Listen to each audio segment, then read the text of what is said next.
All right, guys, welcome back to Season 2, Episode 1. We got a brand new, clean slate on our hands, so we're starting again at 0. We're leaving all those bad losses back in 2018. My bookie refunded me. Yeah, they just don't count. We found an extra, I don't know, however much we were down in the couch, and we're back at 0. So, with a new season, we have a pretty good card on our hands. We got UFC Fight Night 143. Dangerous card to get. Very dangerous card. And before we get into the betting, just go over the rules with the new season. So, me and Nick, the host, Matt, co-host Nick, we're going to be keeping an ongoing record for this season. We're going to do it every single quarter. And by the end of the quarter, whoever has a losing record, I'm making the push that we need to have a very embarrassing bet. So if Nick doesn't bitch out on that, you'll be seeing us do something very stupid. So before we get into that, Nick, how do you feel about this card in general? Okay, it's actually fun to watch from a watch perspective. So I actually, after you go over it a couple times, I was shockingly impressed with the shouldn't be because it's the first ESPN foray, but impressed. We talked about that already on the pod, which you can find at belowthebeltmma.com.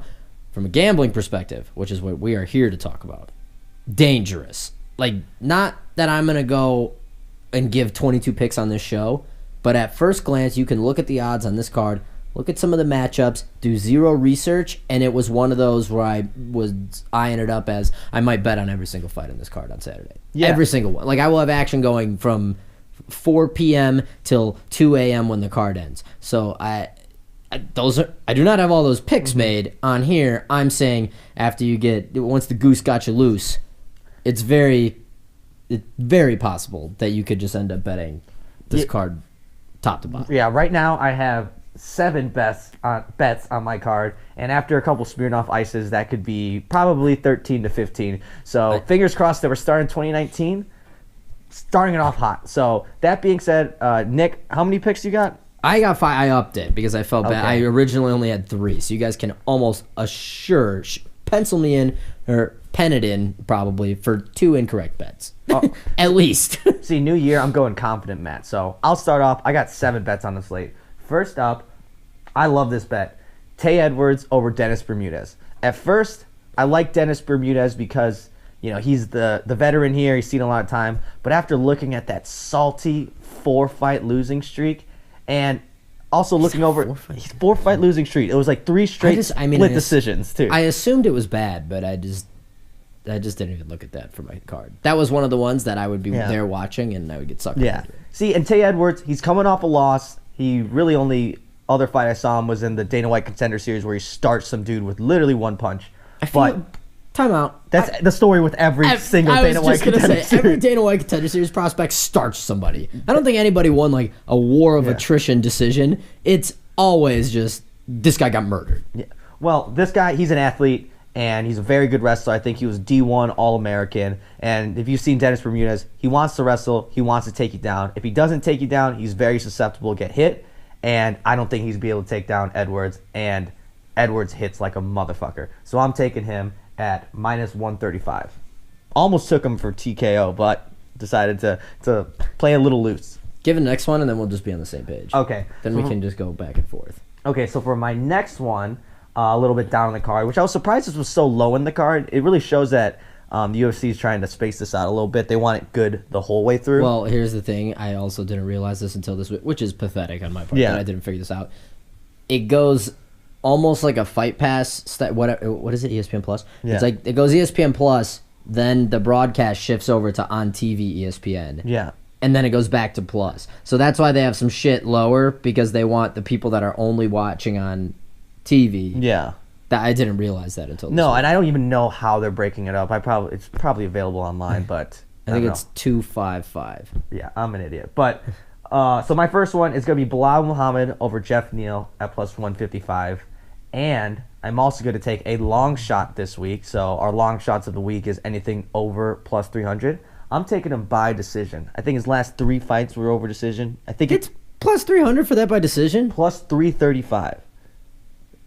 I might have 6 picks now. Yeah, I mean, it's a pretty good bet because if he wins, I'm pretty sure I could totally see it being a decision. At least the Oracle told me at this point. So I'm doubling down on both of these for plus 155 and plus 335. That I think You're is in awe, man. that's a late addition to my card. I can't believe I overlooked that, but I Stealing also picks. Wow, okay. I had Bilal Muhammad on mine. I was like very confident in that. I was astonished to see him to see him as a plus 155 dog here. So I had him 100%. Is he? He's not on a losing streak at all, right? I think he's won his last two or three. Right? Yeah. I don't understand. I mean, Jeff Neal just beat the fuck off of Camacho, and I think everyone's hot on him. I saw the line. I think it's got a lot of movement going on Neal. So I think when it came Camacho? out, yeah, yeah, but like, is that something we're supposed to be super impressed with? I guess so. No, maybe Vegas knows something we don't, but I'm I don't doing buy that it. too. I'm taking the double up. Muhammad and coward. Muhammad and the decision. I don't think has he won a fight in the UFC not by decision. He has, but it's been a minute. Yeah. Okay. So we'll go by decision. 100%. Yeah. Okay. That's solid. Mm-hmm. That's good work. So I'm at. That's a win. Yeah. Exactly. Well, you go again because I think I got. Okay. So my next one, not my lock of the week, actually, ironically enough. However, like the most lopsided fight in the card, Gregor Gillespie's going to beat Yancy Medeiros. Unless he's a complete idiot. Yeah. Which I don't take him for. The only thing with this fight, why it's not my lock of the week, is he has had a couple fights where he rocks somebody and then he thinks he's like, oh, I'm a K1 kickboxer now and I'm going to highlight reel him. Yeah. Because then you see in some of his other fights where like he'll rock somebody, then he'll go straight to the takedown. Mm-hmm. He'll start working, and it is the mauling that you expect it to be, but there's a couple fights where he's had a little bit like, oh man, I ate 3 or 4 punches. No one's mistaking Yancy Medeiros for a surgeon on the feet. Oh, no. By any stretch of the imagination. But power-wise, he can crack. Yeah. And so that's the one reason it's not my lock of the week. I could very well see Medeiros knocking down a TKO win here. I wouldn't bet on it. I wouldn't even suggest taking a flyer on it. Mm-hmm. But I would, if it happened, I'd be like, yeah, I can kind of see that.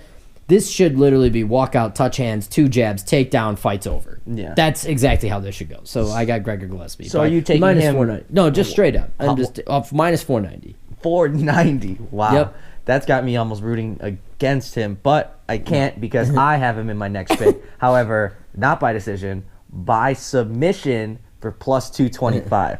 I think, yeah, he's more than likely going to win, but at plus 225, that's just really good value. I think it's either going to end in a TKO or a submission, or maybe even a decision. Get crazy there. Maybe Why don't you bet on all maybe three? I just bet a decision on all and then lose on the draw. No, but I agree with that. He should win. I could definitely envision Medeiros like rocking him early in the first, but I think, but then he's gonna go. Yeah, he's gonna go straight to a takedown and start wrestle fucking him. Like the minute it happens, because also Yancy Medeiros, not exactly known for being a cardio monster. No. He just had that one really good fight with what was it, Cowboy? Yeah, Cowboy Oliveira, and then I think everyone's been also in since. Not great cardio. No, yeah, like that was just by the end of that fight they were so gassed. It was hilarious. All right, so I got 2 more picks left. My next pick, and this largely has to do with the presser that just happened. I don't know if you saw, but Alex Hernandez just really took the mic and just started going in on Cowboy. And kudos to him. That's what you're supposed to do. You're the young up-and-comer. But the way Donald Cerrone just gave the most badass response with a chaw in his mouth definitely came off like the Clint Eastwood, I'm going to whoop this boy's ass. And I am hot on Cowboy Cerrone. I respect the hell out of Alex Hernandez. I think he's a great fighter. I think he is very athletic, and he's definitely the future. But I'm really big on Cowboy, and I've said it a million times. I'm really big on his fighter knowledge and how savvy he is, and I think he's going to be able to thwart off those beginning bursts and start to piece him apart as a kickboxer. Because as impressive as he looked against Olivier Mercier, whatever his name is, the Canadian dude, he has 0 striking. Yeah. But I'm saying his Alex Hernandez striking did not look that great toward him. It was more his wrestling. That's what I'm saying. Yeah. It was 0 striking. And Cowboy is a very good striker, and his wrestling isn't bad enough to the point where Alex would just be able to wrestle fuck him. So I'm big on Cowboy. I have no idea what to make of that fight. That's why I stayed away from it. I do got to say this. I'm not out on Alex Hernandez. I am not like a detractor because to just come in on short notice, beat Dariush, like there's something to say there. Yeah. And then to beat Mercier, who, again, not a K1 kickboxer by any stretch of the imagination here, but a credible. I mean, he was beating people. Like he was on a streak, powerful win streak. Granted, it was all lazy decisions, and nobody liked watching him fight, but he was winning. So, I will say this: I feel like people are still using. No offense to Beneil Dariush, but like, is he still a marquee win?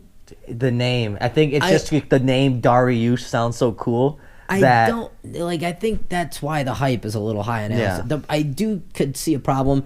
Cowboy has Rafael dos Anjos syndrome, where like if you just run at him, you don't really need technique, and then his brain just turns off. Yeah. Like he just shuts down. So I could see that potentially being a problem. But I agree. I don't have that picked. But I guess if I had to lean one way or another, I'd probably go Cowboy. But when I saw, I thought that was going to be close to like even money. Yeah. When I saw Hernandez is hovering between 190 and -2, I spit out all the coffee I wasn't drinking. It was ridiculous. I think it's at once. It's starting to go down. I think I saw it as high as Cowboy like plus 175, like -200. That is absolutely which is outrageous. crazy line. It should be like -115. So I'm liking him at plus 160. Absolutely outrageous. Okay, so my next two, I have a doubleheader in the battle of the cans, obviously. I mean, you got to go with Paige Van Zandt, right?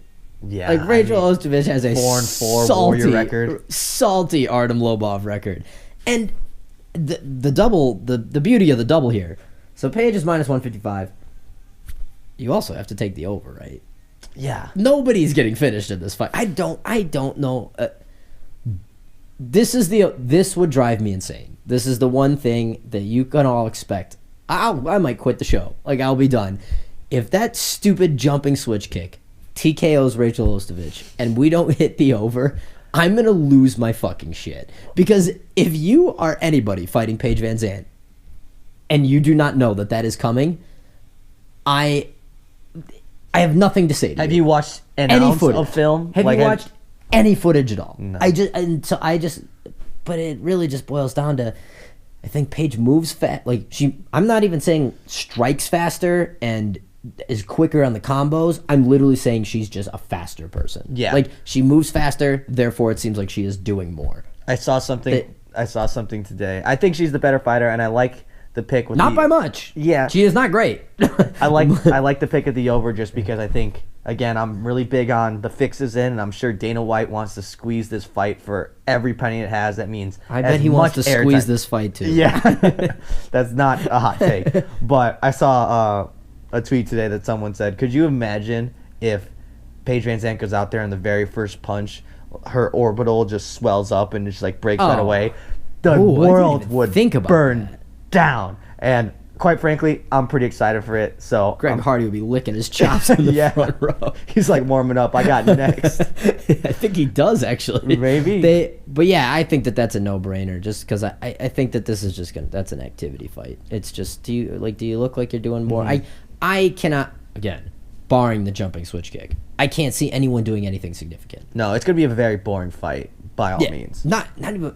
I don't even think it's gonna be like a fun where it's like, oh, you're not. There's sometimes where you get Artem in there and I'm having a belly laugh, like I'm having a hearty laugh. It's a fight that you could just take off if you don't gamble and just enjoy it for bad fighting. Kevin Holland syndrome. Yeah, right. And this is not the case. This is just gonna be like, oh. They both have big tits. Yeah, exactly. And the thing is, people are going to be tuning in big time to watch this because it's the hyped up ESPN fight, and it's just going to turn off all the normies and casuals. So that sucks, but hopefully you win that one. So I have one more pick before my lock of the week, and it's in the main event. And I saw a picture on Twitter the other day. Ballsy picking. I know it is pretty ballsy, and I saw a picture the other day of Cejudo looking like an absolute tank. Picograms. Yeah, exactly. Looking like he's on the John Jones diet. And it made me think that heavy action was going to be coming in on Cejudo, and they'd be all the dummies.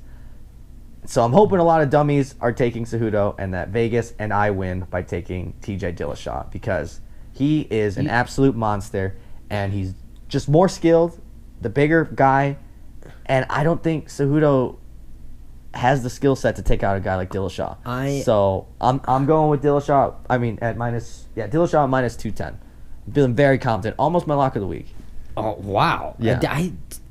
I'm not like a conspiracy theorist with the weight cut. Mm-hmm. Like, that's not what I mean. If he has a bad weight cut, he has a bad weight cut. Yeah. Like, whatever. I mean, he looks a little more frail for sure. Yeah. But I don't know why Henry Cejudo gives off that vibe of I'm basing this on nothing, by the way.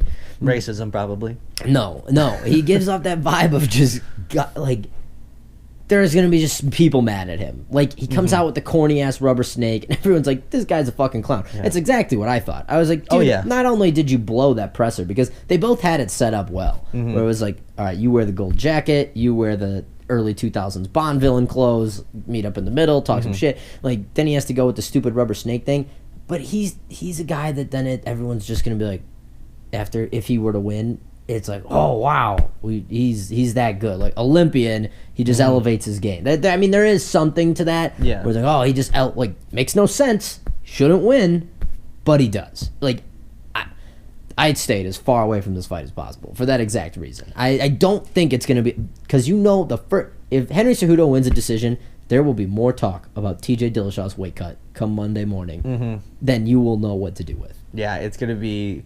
And it also gives TJ a pretty easy cop-out. Like, this has... Oh, well, it was just too tough. It's already a built-in excuse. I do get what you're saying, because it very much reminds me about the Amanda Nunes Cyborg fight, in the sense that the bigger guy should win here, and they're more skilled, but that pesky underdog just is going to find a way to get lucky and then just piss everyone off. I don't even think it's get lucky, though. Like, I literally think it's just, like, it's something, like, how in the Mighty Mouse fight, Cejudo has, not that Mighty Mouse has never seen it before, I'm not saying that there is film of Cejudo hitting that but that inside trip. Yeah. Like, to the extent that he used it in the Mighty Mouse fight, I feel like it wasn't, used it against Pettis a couple times, but I don't think it was used, like, he was spamming it. Like, he was butt mashing on Mighty Mouse. It was like the only way he's getting him down, basically, from what I can remember off the top of my head. I could just see him having some stupid, like, oh, he wasn't ready for this weird high crotch finish that I just... And then he just goes back to it, and then he and just, over again. like, button mashes it, and then it's like, oh, well, he won 3 rounds and didn't do any damage, so he wins. I could see something like that happening. See, the way I think it would finish would be like similar to a Nunes type, not necessarily like Cyborg just throwing her strategy out the window, but a very early first round, Cejudo just cracks him, like just explosive out of nowhere, and just drops TJ, kind of like in the Garbrandt fight, where it's like, okay, you could expect the guy's speed, but you really can't gauge it until you're in there, and maybe it hurts him, and he finishes him real quick, and maybe it's like an early stoppage, and then I just throw my fucking TV out the window. Yeah, I stayed far away from that. No, I talked myself being less confident, so now I'm more confident. That makes sense. Yeah. Okay, so now locks of the week, right? Yeah. Okay, so my lock of the basically verbatim what you just said. I'm so not confident that I'm actually very confident. Yep. Lock of the week, season 2, episode 1, kicking it off right. Joseph Benavidez is going to smoke Dustin Ortiz. God damn it. I got the same fucking one. All right, so we're going to start off even with our locks of the week. I fucked that up a couple months ago. Yeah. I am not fucking this up again. And then I also went back and I know there's more name recognition on a 1960s TV show than there is on Dustin Ortiz's last 3 wins. Yeah, I have no fucking clue. I thought they were making them up at some point. They're literally like Pantojas or whatever. It's literally like when you log into the UFC video game and you just hit randomized name. Mm-hmm. Like they pulled those 3 names from there. And then they just throw up Joseph Benavidez, arguably the second best person that's ever been in that division.